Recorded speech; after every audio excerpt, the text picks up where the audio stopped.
गांव की छोटी सी बस्ती में एक लड़की रहती थी जिसका नाम ज़ैनब था। ज़ैनब के ख्वाब बहुत बड़े थे, मगर वो हकीकत की ज़मीन पर छोटे से कच्चे घर में ज़िंदगी बसर कर रही थी। सुबह सवेरे मर्गों की बांग के साथ ज़ैनब अपने वालिद के साथ खेतों में चली जाती ताकि खेती बाड़ी में हाथ बटा सके, मगर उसके दिल में कुछ और ही चल रहा था। ज़ैनब का ख्वाब था कि वो शहर जाकर तालीम हासिल करे, मगर गांव के रवाज और महदूद वसाइल ने उसके ख्वाबों को हमेशा ज़मीन से बांध रखा था। ज़ैनब तुम्हारे लिए नहीं है, लड़कियां यहाँ अपने घरों को संवारने के लिए पैदा होती हैं, बड़े शहरों की रौनकें उनके नसीब में नहीं होते।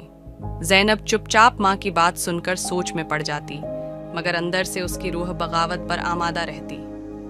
ख्वाबों की पहली करण एक दिन गांव के स्कूल में एक नए उस्ताद अहमद साहब की आमद हुई। वो पढ़ाई के साथ साथ बच्चों को ख्वाब देखना भी सिखाते थे। ज़ैनब ने अहमद साहब से पहली मुलाकात में अपने दिल का हाल कह दिया। सर, मैं भी पढ़ना चाहती हूँ, लेकिन मेरा घर, गांव के हालात सब ख्वाबों के खिलाफ हैं। अहमद साहब मुस्कुराकर बोले, बेटा, ख्वाब तो वही हैं जो मुश्किल लगें। अगर ख्वाब आसानी से पूरे हो जाएं तो उनकी कदर नहीं रहती। ये जुमला ज़ैनब के दिल में तीर की तरह पेवस्त हो गया।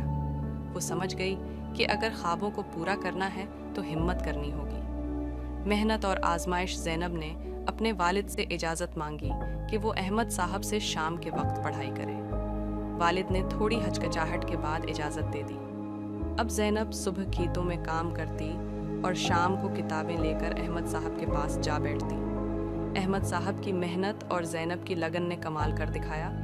कुछ ही महीनों में वो न सिर्फ अपने गांव के बच्चों में नुमायां हो गई, बल्कि शहर के स्कूल में स्कॉलरशिप का इम्तिहान भी पास कर लिया। मुश्किलात का सामना जब ये खबर गांव में फैली तो कई लोगों ने ज़ैनब के वालिद को ताने देना शुरू कर दिए। ये लड़की शहर जाकर बिगड़ जाएगी, लड़कियों को इतना पढ़ाना ठीक नहीं।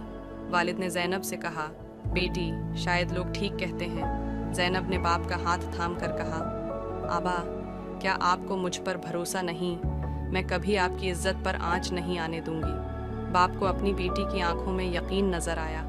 उन्होंने फैसला किया कि वो ज़ैनब के ख्वाबों का साथ देंगे।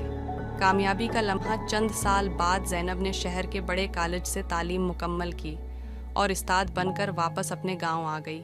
वही लोग जो कभी उस पर तनकीद करते थे, आज अपनी बेटियों को ज़ैनब के स्कूल में भेजने के लिए कतार में खड़े थे। ज़ैनब ने अपने गांव की लड़कियों के लिए तालीम का दरवाज़ा खोला।